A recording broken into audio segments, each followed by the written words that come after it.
बेच दो अपने मुंह से जमीन पर लगी।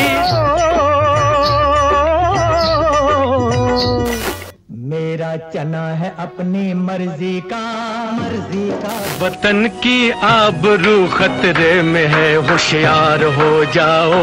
ये तमन्ना अब हमारे दिल में। प्यार की राह दिखा दुनिया को, प्यार की राह। अपनी आजादी को हम हरगिज मिटा सकते नहीं। विष्णु तो तुम तकदीर हो कल के हिंदुस्तान की। देव महेश्वरा मुझको मेरे पास जमाना ढूंढेगा। 15 अगस्त का दिन आ रहा है, तो ऐसे में मेरा एक वीडियो तो बनता ही है। आपने पहला वीडियो सुन लिया जो कि 15 अगस्त पर ही आधारित है, और दूसरा वीडियो भी उसी दिन के लिए समर्पित है। मेरा सवाल एक ही है कि क्या ये चारों सिंगर ये गीत गा सकते थे? मैं ये सवाल इसलिए पूछ रहा हूं क्योंकि रफ़ी साहब से सारे गाने क्यों गवाए जाते थे, इस तरह के गीत क्यों गवाए जाते थे, यही मेरा सवाल है। इन चारों में कौन है मैं आपको आगे जाके बताऊंगा। 15 अगस्त यानी 15 अगस्त is a day to remember the sacrifices of those great freedom fighters, those who put everything at stake to get freedom for the country. This episode of ours is totally dedicated, totally to those people, yes, to those people who have sacrificed. देश की जनता को British शासन के अत्याचार से मुक्ति दिलाने के लिए सैकड़ों स्वतंत्रता सेनानियों ने अपने प्राणों की आहुति दी। देश को आजाद कराने में महात्मा गांधी, सुभाष चंद्र बोस, भगत सिंह, मंगल पांडे, राजगुरु, सुखदेव, जवाहरलाल नेहरू, लाला लाजपत राय, बाल गंगाधर तिलक जैसे कई क्रांतिकारियों और स्वतंत्रता सेनानियों ने महत्वपूर्ण भूमिका निभाई है। उनका बहुत बड़ा योगदान रहा है। प्रणाम, मैं निर्मलेंदु सुहाना सफर से। रफ़ी साहब की शारीरिक उपस्थिति जरूर गुम हो गई है, हाँ, वो नहीं रहे, क्योंकि उनका दिल, उनकी आत्मा, उनका प्यार, उनकी शरारत, दीवानापन, हंसना, खेलना, बोलना, उठना, उनकी आवाज आज भी एक विरासत के रूप में हम सबके बीच मौजूद है। बच्चों तुम तकदीर हो कल के हिंदुस्तान की। जी हाँ, और दरअसल इसीलिए आज भी वो आवाज चहुं ओर गूंजती रहती है। 15 अगस्त आते ही गूंजना शुरू हो जाता है। किस्मत हमें मिलने से। लेकिन इसके बावजूद मेरे एक ही सवाल है, उन्हें आज तक भारत रत्न से वंचित क्यों रखा गया? रोकेगी भला कब तक? आज रफ़ी साहब की YouTube पर धूम मची हुई है। आप माने या ना माने, लेकिन ये सच है। YouTube के लवर्स और रफ़ी साहब के कद्रदान इस बात को अच्छी तरह जानते हैं कि YouTube में रफ़ी साहब छाए हुए हैं। उनके गाने खूब सुन रहे हैं, न केवल बच्चे सुन रहे हैं, बूढ़े सुन रहे हैं, सब सुन रहे हैं। और बच्चे तो उनके गाने स्टेज पे जाकर परफॉर्म भी कर रहे हैं। बच्चों तुम तकदीर हो कल के हिंदुस्तान की, बापू के वरदान की। लेकिन फिर भी देखिए, उन्हें सम्मानित नहीं किया जा रहा है। कब किया जाएगा ये किसी को पता नहीं। इसीलिए मेरी आवाज है, मैं कहना चाहता हूं, मैं देश के प्रधानमंत्री और राष्ट्रपति से ये गुजारिश कर रहा हूं, मैं ये कह रहा हूं, मैं अनुरोध कर रहा हूं कि उन्हें भारत रत्न से नवाजा जाए। 100 बार जन्म लेंगे और 100 बार वो फना होकर आएंगे, किसी न किसी रूप में गायक बनकर लेकिन रफी साहब नहीं आएंगे, क्योंकि रफी तो न भूतो न भविष्यति। जन्म लेंगे। रफी साहब को उनकी 44वीं पुण्यतिथि पर भावभीनी श्रद्धांजलि सुहाना सफर की ओर से। तुम मुझे यूं बुला न पाओगे। रफी साहब की आवाज अवामी आवाज है, अमानत है, और मैं निर्मलेंदु भाग्यशाली हूँ, किस्मत वाला हूँ कि मैंने रफी साहब जैसी शख्सियत पर किताब लिखने की हिमाकत की। 5 साल लग गए मुझे किताब लिखने में, लेकिन अभी तक किताब पूरी तो हो गई है, लेकिन मेरी ख्वाहिश पूरी नहीं हुई है। मैं अभी तक अंदर से और कुछ लिखना चाहता हूँ और कुछ बोलना चाहता हूँ, लेकिन नहीं हो रहा है। इसलिए मैंने उसको यहीं पर विराम दे दिया और 3 वॉल्यूम में किताब छप करा रही है। बस एक बार इन गीतों को अच्छी तरह से सुन लीजिए, आपको आसानी से समझ में आ जाएगा कि रफी साहब का मतलब क्या है, क्यों दुनिया में रफी साहब का डंका आज भी इतने सालों बाद, 44 साल बाद, उनके गुजरने के 44 साल बाद बज रहा है, क्यों पूरी दुनिया में करोड़ों की तादाद में लोग उन्हें आज भी सुन रहे हैं। उनके भक्त, शिष्य नहीं भक्त, शिष्य और भक्त में फर्क ये होता है कि शिष्य कहने पर कहता है कि मेरे गुरु वो हैं, लेकिन भक्त अपने आप कहते हैं मेरे गुरु रफी साहब हैं। जी हाँ, मेरे गुरु रफी साहब हैं। उनके इंतकाल के बाद भी आज वो छाए हुए हैं। तुझसा तेरे बाद आया। मैं संगीत प्रेमियों, संगीत रसिकों से ये पूछना चाहता हूँ, क्यों किशोर कुमार, मुकेश, तलत महमूद और महेंद्र कपूर से इस तरह के गीत संगीतकार नहीं गवा पाए? क्यों उन्हें भरोसा नहीं था कि ये लोग भी ये गीत गा सकते हैं? शायद इसलिए क्योंकि उनको पता है ये गीत केवल रफी साहब ही गा सकते हैं और कोई नहीं गा सकता। इसीलिए दूसरों को मौका नहीं मिला, और दूसरों को मौका इसलिए भी नहीं मिला क्योंकि रफी साहब की रेंज में जो वैरायटी है, जो ठहराव है, जो कशिश है, जो अल्लड़पन है, जो आवेग है, जो प्यार है, वो दूसरे गायकों में नहीं मिलेगी। तलत महमूद गजल गायक हैं, सपाट गाते हैं। मुकेश जी सीधे सपाट गाते हैं, लैलप्पा में विश्वास नहीं करते। महेंद्र कपूर जी हैं जो उनके रफी साहब के शिष्य हैं, तो कुछ कर लेते हैं, गा लेते हैं, उनकी आवाज लोगों को पसंद है। और किशोर कुमार, जब भी कोई तान पर आधारित, राग पर आधारित गाना होगा तो किशोर कुमार जी नहीं गा पाएंगे। इसलिए नहीं, इसलिए कि वो सीख कर नहीं आए थे। उनकी आवाज बहुत अच्छी है, बहुत अच्छे गायक हैं, मुकेश भी बहुत अच्छे गायक हैं, लेकिन उनकी बराबरी करना संभव नहीं है। मुझको मेरे पास जमाना ढूंढेगा, सुख के सब साथी, दुख में न को। क्यों इन गायकों से इस तरह से भजन नहीं गवाए गए?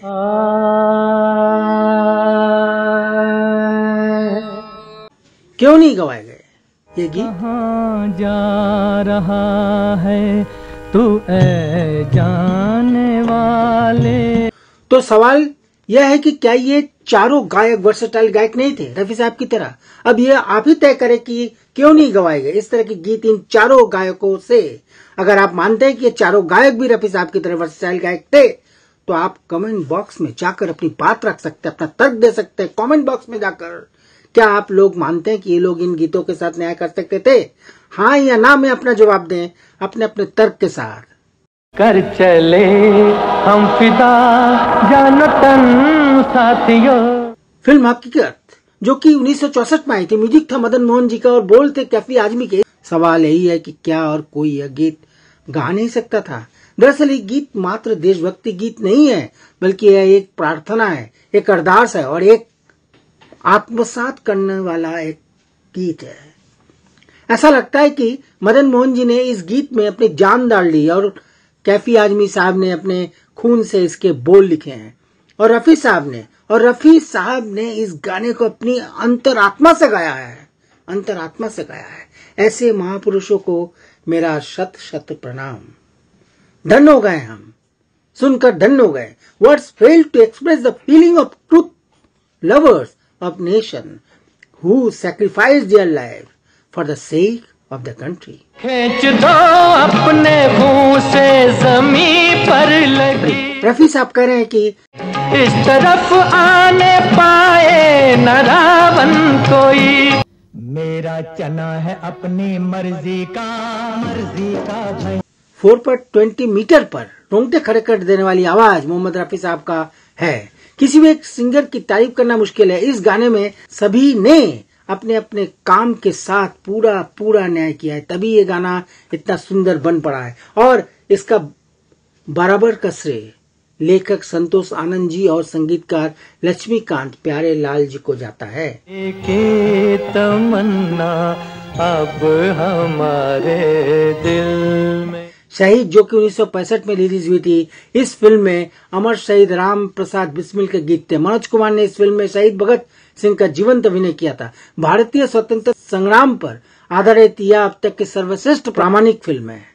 दिलीप कुमार की शहीद के बाद मुझको मेरे पास जमाना ढूंढेगा। मनोज कुमार ने 2017 में खुलासा किया कि उनकी भूमिका की तैयारी के लिए उन्हें 4 साल का शोध करना पड़ा था। उन्होंने कहा था, मैं समाचार पत्रों के कार्यालयों में गया और स्वतंत्रता सेनानियों के संबंध में पुरानी किताबें, पत्रिकाएं, कागजात जो कुछ भी मेरे हाथ में आया पढ़ा।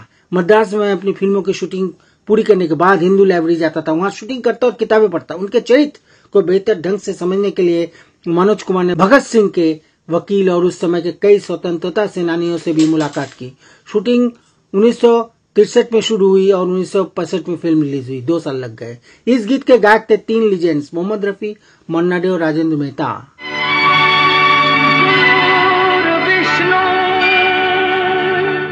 गुरुर ब्रह्मा गुरुर विष्णु गुरुर देव महेश्वरा, गुरुर साक्षात परम ब्रह्म, तस्मो श्री गुरुदेव नमः।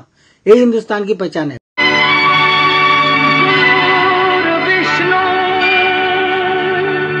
क्या कोई और गायक इस देशभक्ति गीत को इतनी शिद्दत के साथ गा सकता है? शायद नहीं। रफी साहब, हंसराज बहल और राजेंद्र कृष्ण जी की एक कालजयी रचना है।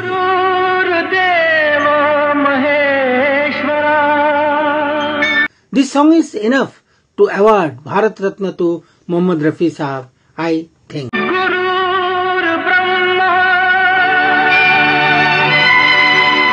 रफी साहब ने जिस तरह से गुरु ब्रह्मा गुरु विष्णु गाना शुरू किया, वह रोंगटे खड़े कर देता है। पूरे गाने में अमृत जैसी अद्वितीय आवाज निर्बाध और मधुरता से बहती हुई इस गीत को सम्मान रूप से शीर्ष पर ले जाती है। रफी साहब द्वारा प्रदर्शित देशभक्ति के उच्चतम स्तर और उनका गीत क्या कमाल है।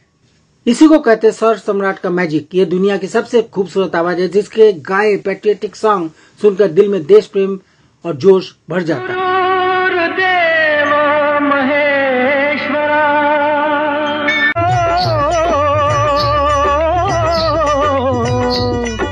कितनी खूबसूरती से गाया हुआ बलबीर ने यह गाना।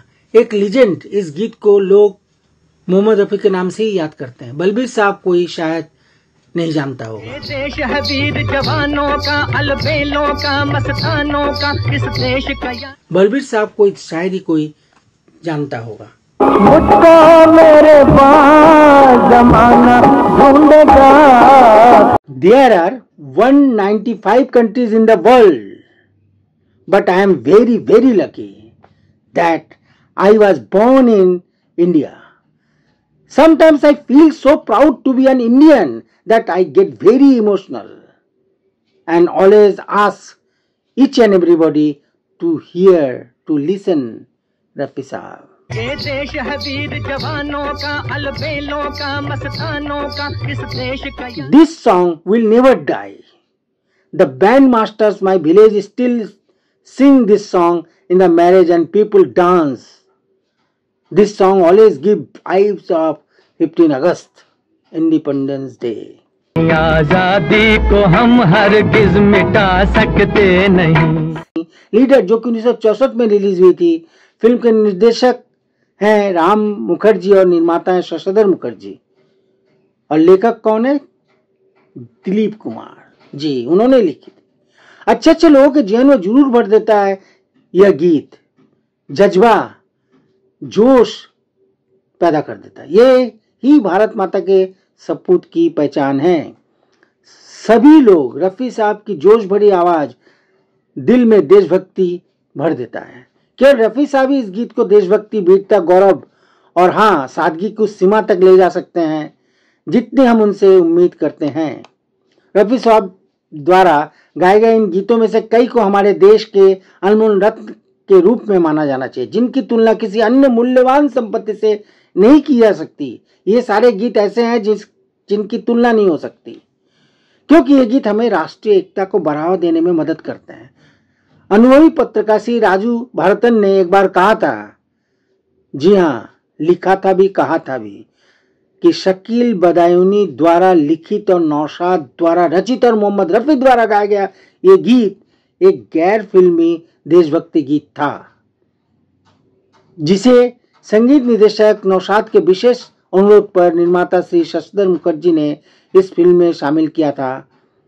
नौशाद जी का मानना था कि ये गीत मील का पत्थर है और लोगों को खूब पसंद आएगा। सैकड़ों कुर्बानियां देकर ये दौलत पाई है। मेरी किताब करीब 2300 पन्ने की है, 3 वॉल्यूम में छप रही है। जी हाँ, बहुत जल्द किताब आपके हाथ में होगी। ऐसी स्थिति में हम सभी रफियंस यानी रफी साहब के प्रशंसकों यानी भक्तों से मैं कहना चाहता हूं कि हम सबका एक परम कर्तव्य है कि हम सब मिलकर भारत सरकार, खासकर राष्ट्रपति और मोदी जी को एक पत्र लिखें और उनसे कहें, उनसे गुजारिश करें, उनसे अनुरोध करें कि रफी साहब को भारत रत्न दिया जाए। सवाल भी पूछे कि अब तक क्यों नहीं दिया गया। धन दौलत के लालच में तौहीन न हो ईमान की, बच्चों तुम तकदीर हो।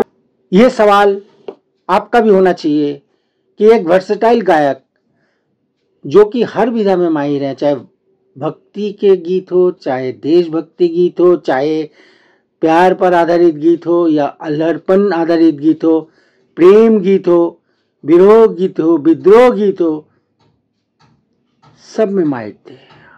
हर तरह के गाने गाते थे जो कि दूसरे गायक उस समय नहीं गा पाते थे। लता जी केवल कोकिल कंठी थी तो उनकी एक सुरीली आवाज थी, वो तान कर गाते थे, राग पर भी गाते थे। लेकिन दूसरे गायक ऐसा नहीं, इसीलिए शायद मन्ना डे जी ने कहा था कि रफ़ी रफ़ी है, रफ़ी से हम कुछ भी गवा सकते हैं। उन्होंने खुद माना। किशोर जी ने उनसे कई बार गाने गवाए, आप सब जानते होंगे। तो रफ़ी साहब है, उनको भारत रत्न देने में देरी क्यों, यही मेरा प्रश्न है। किताब में भी मैंने इस सवाल को रखा है। कभी भी सुनोगे गीत मेरे। प्रणाम। मेरा ये प्रयास आप लोगों को कैसा लगा, आप कमेंट बॉक्स में जाकर लाइक करके, शेयर करके, सब्सक्राइब करके या मेरे अगेंस्ट में कुछ करके बताएं, प्लीज़ बताएं। अगर कहीं त्रुटि रह गई हो, त्रुटि रहेगी, हर चीज़ में त्रुटि रहती है, मैं ये मानता हूँ। इसलिए त्रुटि रह गई हो तो मुझे माफ़ कर दें और वीडियो को देखें और अपने दोस्तों को दिखाएं। प्रणाम।